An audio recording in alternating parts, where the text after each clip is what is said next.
Our old mate Kelly, appropriately named as it is a male model. He's bald, and apparently Ashton thinks he's got some resemblance to Kelly Slater, and I'm happy with that because I love surfing, and Kelly, for an old man, is an absolute gun. So, alright, basically here, just pointing at a few things.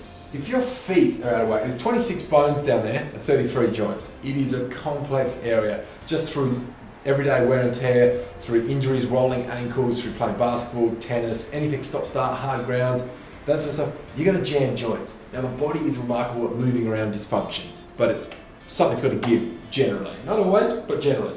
So you got foot dysfunction, all of a sudden not only can you have things like Morton's neuromas, plantar fasciitis, ankle pain, foot pain, but you end up with shin splints, you're going to end up with knee problems, and you're going to end up with hip issues, all the way up to the neck. The foot is a fascinating thing where all the weight comes down to the talus bone.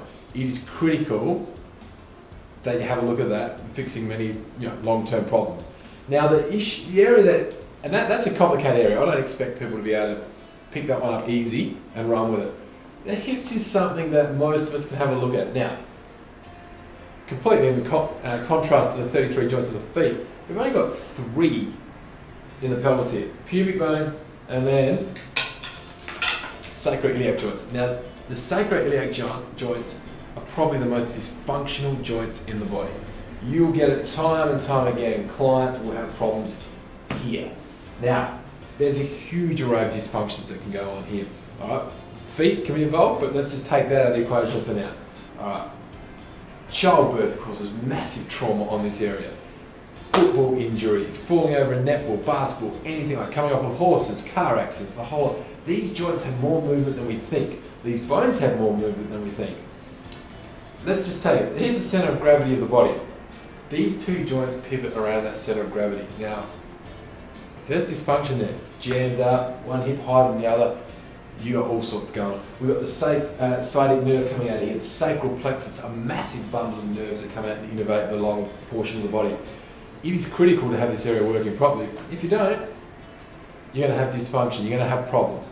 Alright, so, not to mention now, if we have hip height differences because of muscle imbalances, say between the psoas muscle and the QL muscles, we're all of a sudden going to create scoliosis. Now I can't bend Kelly here, he's got a nice rod through his spine, but grab the other model. If we start, and I'm going to exaggerate here quite a lot, but if we have a spine that looks something like that, and you'll see people like this, don't you already? All of a sudden, we're going to have uneven distribution through facet joints. We're going to have potential nerves being pinched, muscles having uneven balance. We're going to have, over time, rather than this nice rectangle shaped disc, you're going to start creating wedges because one side's closing and the other one's being forced open. You start putting people in a vulnerable position, like anything where they're lifting weight out and twisting and torsioning, there's a chance they're going to do a disc.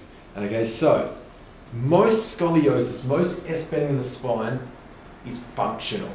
It's been created through trauma, long-term wear and tear, all this sort of stuff. There is structural, that gets more complicated and we won't go into that here.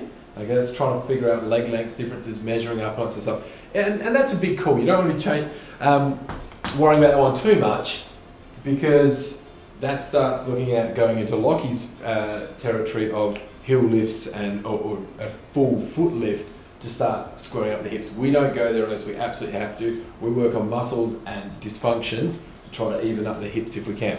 Okay, so basically, the other thing I want to explain here is you've got the leg. Think about the leg coming all the way up through the ischium, the ilium, and the pubic bone. That's a leg. And then we've got the rest of the body. When you're running, when you're walking, when you're doing anything, in fact, and you've got ground reaction forces coming up through your leg, then you've got your body weight driven straight down. Have a look where they meet. They meet at this point. It is a critical point in the body. And if it's not looked at and if it's not assessed correctly, you're going to miss a lot of stuff.